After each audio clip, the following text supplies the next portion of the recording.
السلام عليكم أحبابي ميل وبا جوجتان وإذن سلامي كسو دوادا channelkayga TikTok sajiya hadduu rabbi raali ka noqdo maanta waxaan ka hadlayaa 10 waxyaabood oo sare u qaada biyaha ragga insha Allah biidmillahi kariim inta aynu guda gelin muuqaalkeena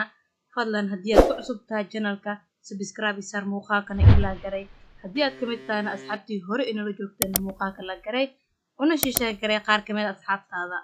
haddaba haddaynu guda galno mawduuceena maanta 10 cunto oo dabiiciga ah biyaha ragga tayo u yeela sidoo kale dareen siiya ragga iyo dumarkaba haddaba 10kaas waxaa kamid ah 1 toonta ayaa kamid ah sidoo kale waxaa kamid ah 2 basbaaska ayaa kamid ah 3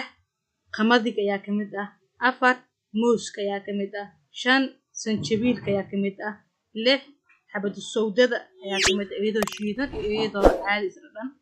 7 timirta ayaa kamid ah 8 waxaa kamid ah xulbada